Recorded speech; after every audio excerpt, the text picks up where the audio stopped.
Shalom saudara yang terkasih dalam Tuhan Yesus Kristus. Hari ini kita akan bicara tentang the power of blood, kuasa darah Yesus Kristus yang sudah menyucikan dan mengampuni kita. Saudara temukan di dalam kitab Alkitab, di situ dikatakan di dalam Ibrani pasal yang ke-9 ayat yang ke-22, khususnya pada bagian B dikatakan bahwa tanpa penumpahan darah tidak mungkin ada pengampunan. Yang dimaksudkan dengan pengampunan di sini adalah pengampunan atas dosa manusia. Penumpahan darah bukan melalui karena sebuah pertikaian, bukan melalui karena sebuah kecelakaan dalam sebuah pekerjaan. Penumpahan darah ini adalah penumpahan darah Yesus Kristus, darah anak domba Allah yang kudus, yang suci dan mulia, tertumpah di kayu salib hanya untuk menebus dosa saudara dan saya. Saudara yang terkasih dalam Tuhan Yesus Kristus, kita kembali kepada perjanjian lama. Ketika bangsa Israel ada di tanah Mesir pada zaman Yusuf, mereka mendapatkan posisi yang paling terhebat di dalam kerajaan ini. Kita tahu bersama bahwa kerajaan Mesir adalah sebuah kerajaan yang paling besar, paling hebat, kerajaan yang paling berkuasa pada zaman itu. Tidak ada bandingnya. Dan saudara tahu, Yusuf adalah orang nomor 2 yang berada di dalam kerajaan ini. Ketika Yusuf zamannya berlalu, maka orang Israel semakin ditindas. Mereka semakin ditindas, dijadikan kerja paksa. Mereka dijajah oleh bangsa Mesir. Dan pada akhirnya Musa diperintahkan oleh Tuhan untuk membebaskan bangsa ini, membawa mereka keluar dari tanah Mesir ke tempat yang Tuhan sudah janjikan, tanah yang penuh dengan susu dan madunya, tanah yang berlimpah-limpah, tanah yang penuh dengan damai dan sejahtera. Namun ketika Musa datang kepada Firaun, meminta izin kepada Firaun untuk membawa umat Tuhan, bangsa Israel keluar dari Mesir, apa yang terjadi? Allah Tuhan mengeraskan hati dari Firaun, sehingga Firaun tidak mengizinkan. Dan ketika Firaun tidak mengizinkan, terjadilah tulah.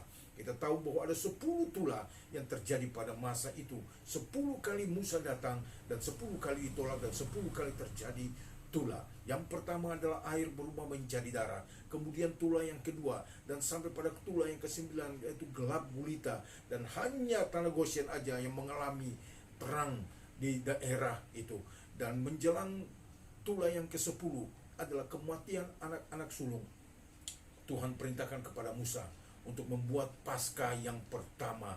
Paskah yang pertama kali terjadi di antara umat manusia. Tuhan begitu jelas memerintahkan kepada Musa, ambil seekor anak lembu, anak domba yang tidak bercacat, yang berumur 1 tahun.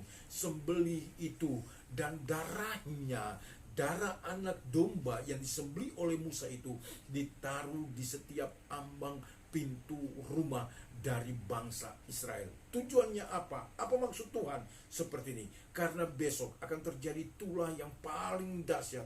Tuhan akan perintahkan malaikatnya untuk membunuh anak-anak sulung, baik anak sulung dari manusia maupun anak-anak sulung dari binatang dan ternak. Semua akan dimusnahkan. Dan ketika malaikat melihat ada tanda darah pada ambang pintu itu, maka rumah itu akan dilewati oleh malaikat maut, dan rumah itu akan menjadi aman. Artinya apa?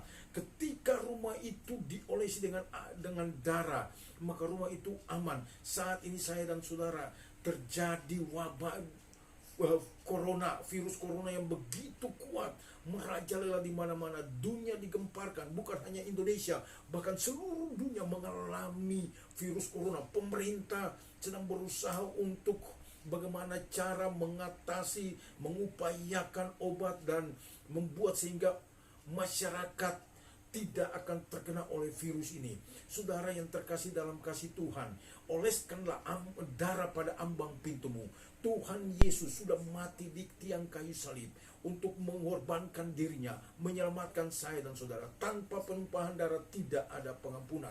Itulah sebabnya saya mengajak saudara-saudara, mari kita terima kuasa penyaliban itu. Percaya bahwa Yesus sudah mati untuk kita. Darahnya, kita ambil darah itu, kita terima kematiannya, kita olesi pada ambang pintu kehidupan kita. Ambang pintu hidup kita adalah hati kita, di mana ini adalah bagian terdepan dari kehidupan kita. Oleh situ, terima dengan hatimu sungguh-sungguh kematian dan pengorbanan Yesus sebagai Tuhan dan Juru Selamat pribadi. Saya percaya niscaya tidak akan terjadi, saudara tidak akan terkena, saudara tidak akan terjangkit oleh virus corona atau virus apapun itu, karena ada darah Yesus. Di dalam Yeskiel dikatakan bahwa Tuhan akan menaruh tanda T pada setiap umat Tuhan. Dan jika ada kebinasaan, jika ada pembinasaan, atau jika ada wabah, setiap orang yang ada tanda T pada kehidupannya dilewati oleh pembinasa itu. Itulah sebabnya saudara, tanda T merupakan tanda salib dalam kehidupan kita. Mari kita pergunakan tanda T itu. Jadikan tanda salib itu merupakan sebuah tanda yang luar biasa. Bukan hanya anting atau kalung salib, tetapi menerima kematian Yesus sebagai Tuhan dan Juru Selamat pribadi, pengorbanan Yesus yang telah menyelamatkan saya dan saudara. Saya percaya darah Yesus sanggup memulihkan, darah Yesus sanggup menyembuhkan, darah Yesus sanggup untuk membentengi kita, darah Yesus sanggup untuk menyelamatkan kita, bukan hanya menyelamatkan kita dari dosa, tetapi dari penyakit, dari peperangan, dari segala macam berbagai hal. Kita percaya Tuhan kita ajaib, Tuhan Yesus Kristus Allah yang begitu baik, peduli dan mengasihi kita. Mari buka hati saudara, terima Dia sebagai Tuhan dan Juru Selamat pribadi yang telah mati di kayu salib untuk menebus dosa saya dan saudara. Tuhan Yesus memberkati. Shalom, sampai jumpa pada episode berikutnya. Amin.